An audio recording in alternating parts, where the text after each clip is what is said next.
Champions ട്രോഫിയുടെ first match കഴിഞ്ഞു. പാകിസ്ഥാൻ നല്ല ഭംഗിയായിട്ട് ന്യൂസിലൻഡിനോട് തോറ്റു. ഈ ഒരു കളിയും കൊണ്ട് പാകിസ്ഥാൻ ദുബായിലേക്ക് വരുവാണെന്നുണ്ടെങ്കിൽ, ഇന്ത്യയുടെ അടുത്തേക്ക് വരുവാണെന്നുണ്ടെങ്കിൽ ഇന്ത്യ എടുത്ത് ഉടുക്കും എന്നുള്ള കാര്യത്തിൽ യാതൊരു സംശയമില്ല.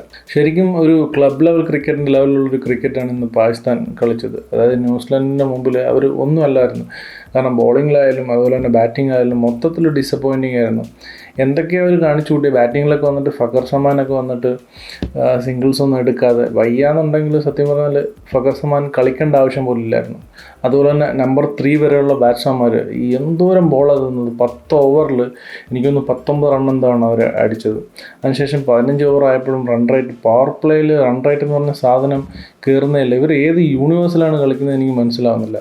ഇത്രയും അഡ്വാൻസ്ഡ് ആയിട്ട് ക്രിക്കറ്റ് പൊയ്ക്കൊണ്ടിരിക്കുമ്പോൾ എല്ലാ ടീമുകളും നന്നായിട്ട് സ്കോർ ചെയ്യുന്ന, പവർ പ്ലേയിൽ മാക്സിമം സ്കോർ ചെയ്യാൻ ശ്രമിച്ചുകൊണ്ടിരിക്കുന്ന സമയത്ത് ടെസ്റ്റ് ക്രിക്കറ്റിനെക്കാട്ടി കഷ്ടമായിട്ടാണ് ഇവർ ബാറ്റ് ചെയ്യുന്നത്. ഈ ഒരു 320 എന്ന് പറഞ്ഞൊരു സ്കോർ ചേസ് ചെയ്യാനായിട്ട് ബാറ്റ് ചെയ്യുമ്പോൾ കാണിക്കേണ്ട ഒരു ക്വാളിറ്റിയും പാകിസ്ഥാൻ ടീം കാണിച്ചിട്ടില്ല. മിഡിൽ ഓവേഴ്സിൽ സിംഗിൾസ് എടുത്ത് സ്ട്രൈക്ക് റൊട്ടേറ്റ് ചെയ്തിട്ടില്ല. ബാറ്റ്സ്മാൻമാർക്കൊന്നും ഒരു ക്ലൂ ഇല്ല എന്താ ചെയ്യേണ്ടതെന്ന്. ഈ ഒരു ലെവൽ ക്രിക്കറ്റും കൊണ്ട് ഇന്ത്യയുടെ മുമ്പിലൊക്കെ വന്ന് പെട്ട് കഴിഞ്ഞാൽ പാകിസ്ഥാൻ്റെ അവസ്ഥയെന്നേ എനിക്ക് പറയാനുള്ളൂ. നമുക്കെന്താ പ്രശ്നം എന്ന് വെച്ചാൽ, ഒരു കോമ്പറ്റീറ്റീവ് ആയിട്ടുള്ളൊരു മാച്ച് സൺഡേ കാണാം. ഒരു ഇന്ത്യ പാകിസ്ഥാൻ മാച്ച് എന്നൊക്കെ പറയുമ്പോൾ നമുക്ക് ആ ഒരു പ്രതീക്ഷയുണ്ട്. അപ്പോൾ ആ ഒരു നിലവാരത്തിലുള്ളൊരു മാച്ച് ഇവർക്ക് കാണിക്കാൻ പറ്റുമോ എന്നുള്ള കാര്യത്തിൽ എനിക്ക് സത്യം പറഞ്ഞാൽ ഇന്നത്തെ മാച്ച് കണ്ടിട്ട് സംശയമുണ്ട്. പിന്നെ ബാബർ ഇന്ന് 90 ബോളിൽ 60 റൺ അടിച്ചു. ഇത്ര വർഷത്തെ എക്സ്പീരിയൻസ് ഉള്ളൊരു ബാറ്റ്സ്മാനാണ് ബാബറും അതുപോലെ തന്നെ റിസ്വാനും. അവർ ഈ പവർ പ്ലേയിൽ വന്നിട്ട് എന്താണ് കാണിച്ചത്? അവരാണ് അടിച്ച് സത്യം പറഞ്ഞാൽ റൺ അടിച്ച് കാണിച്ചു കൊടുക്കേണ്ടത്. 8 റണ്ണൊന്നും അവർ അടിക്കണ്ട, അറ്റ്ലീസ്റ്റ് ഒരു 6 റണ്ണ് വെച്ചിട്ടെങ്കിലും പവർ പ്ലേയിൽ അടിക്കാനുള്ളൊരു ക്വാളിറ്റി അവർ കാണിക്കുമായിരുന്നു ഒരു ബാറ്റ്സ്മാൻമാർ. ഇതൊന്നും ഇല്ലാതെ എന്ത് കിങ്, ബാബറിനെ കിങ് എന്നൊക്കെ വിളിക്കുന്നതെന്ന് എനിക്ക് മനസ്സിലാവുന്നില്ല. ഒരു ഗെയിമിനെ റീഡ് ചെയ്യാനോ ഒരു ഗെയിം അവയർനെസ് എന്ന് പറഞ്ഞ സാധനം ഇല്ല. അതിനനുസരിച്ച് കളിക്കാനോ അല്ലെങ്കിൽ ടീമിന് ഇത്ര സീനിയേഴ്സ് ആയിട്ടുള്ള പ്ലെയേഴ്സായിട്ട് ആ ടീമിനെ ആ രീതിയിൽ ഗൈഡ് ചെയ്യാനോ ഒന്നും ഇവരെ കൊണ്ട് സാധിക്കുന്നില്ല. റിസ്വാൻ ഒരു അൺലക്കി ആയിട്ടൊരു നല്ലൊരു ക്യാച്ചിലാണ് ഔട്ടായെന്നെങ്കിലും പറയാം. എങ്കിൽ പോലും റിസ്വാനൊന്നും സ്കോർ ചെയ്തില്ല. 15 ബോളിലൊക്കെ 3 റണ്ണ് വന്നിട്ട് എടുക്കുക. എത്ര സമയം എടുക്കുന്നു, എത്ര ഡോട്ട് ബോൾസ് കളിക്കുന്നു, സിംഗിൾസ് കളിക്കുന്നില്ല. ഈ ഒരു ലെവൽ ഓഫ് ക്രിക്കറ്റ് എന്ന് പറഞ്ഞാൽ വളരെ പതറ്റിക്കാണ് പാകിസ്ഥാൻ്റെ. ഇനി ന്യൂസിലൻഡ് ടീമിലേക്ക് വരുവാണെന്നുണ്ടെങ്കിൽ ന്യൂസിലൻഡിനെ ഇന്ത്യ നന്നായിട്ട് പേടിക്കണം. അവർ നല്ല സ്ട്രോങ് ആണ്.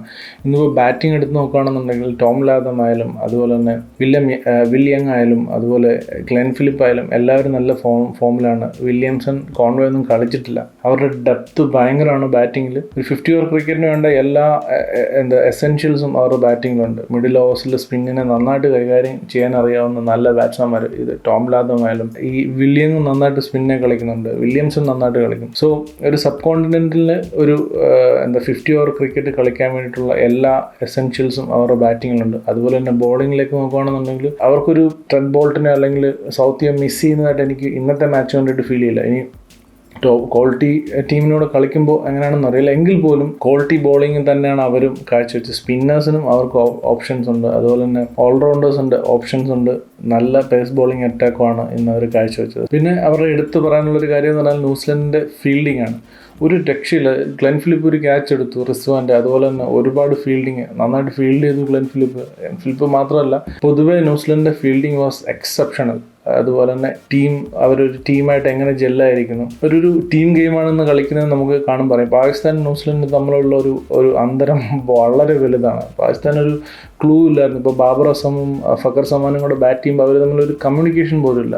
ആ ഒരു രീതിയിൽ കുത്തഴിഞ്ഞ് കിടക്കുകയാണെന്ന് അവരുടെ ബോഡി ലാംഗ്വേജിൽ തന്നെയുണ്ട്. പക്ഷേ സെയിം ടൈം ന്യൂസിലാൻഡ് നോക്കുകയാണെന്നുണ്ടെങ്കിൽ they are packed as A team. ഇനി സൺഡേയിലെ ഇന്ത്യ പാകിസ്ഥാൻ മാച്ചിലേക്ക് വന്നാൽ ഇന്ത്യക്ക് പാകിസ്ഥാനെ ഏതെങ്കിലും തരത്തിൽ പേടിക്കണം എന്നൊരു അവസ്ഥ ഇപ്പോൾ ഇല്ല. ഇന്ത്യ ടോട്ടലി ഡോമിനേറ്റിംഗ് ടീമാണ് പാകിസ്ഥാനെ സംബന്ധിച്ച് നോക്കുകയാണെങ്കിൽ. ഇല്ലെങ്കിൽ അത്ഭുതങ്ങൾ സംഭവിക്കണം. ഇവർ ആസ് എ ടീം, ഇനി ഇന്ത്യ എന്ന് പറയുന്ന ഇന്ത്യ പാകിസ്ഥാൻ്റെ മാച്ചിൻ്റെ ആ ഒരു ആവേശത്തിൽ ആസ് എ ടീം ഇവർ പെർഫോം ചെയ്ത് ഇന്ത്യയെ ഔട്ട്പ്ലേ ചെയ്താലല്ലാതെ, അങ്ങനെ ഒരു അത്ഭുതം നടന്നാലല്ലാതെ ഇന്ത്യക്ക് പാകിസ്ഥാനെ ഒരു തരത്തിലും പേടിക്കേണ്ട ഒരു ആവശ്യമില്ല. കാരണം ഇന്ത്യയും പാകിസ്ഥാനും പാകിസ്ഥാൻ്റെ ക്രിക്കറ്റും ഇന്ത്യ കളിക്കുന്ന ക്രിക്കറ്റും നമ്മൾ വളരെ വ്യത്യാസമുണ്ട്. ഇന്ത്യ വേറെ ലെവൽ ക്രിക്കറ്റാണ് ഇപ്പോൾ കളിച്ചുകൊണ്ടിരിക്കുന്നത്. ഇനിയിപ്പോൾ നാളത്തെ മാച്ച് നോക്കുകയാണെങ്കിൽ ഇന്ത്യ ബംഗ്ലാദേശിൻ്റെ മാച്ചുണ്ട്. അവിടെയും ബംഗ്ലാദേശ് ഇന്ത്യക്ക് ഒരു എതിരാളിയായിട്ട് വരുമെന്നും തോന്നുന്നില്ല.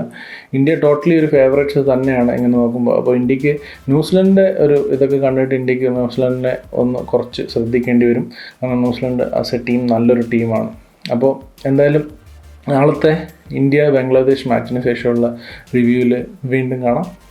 ബൈ.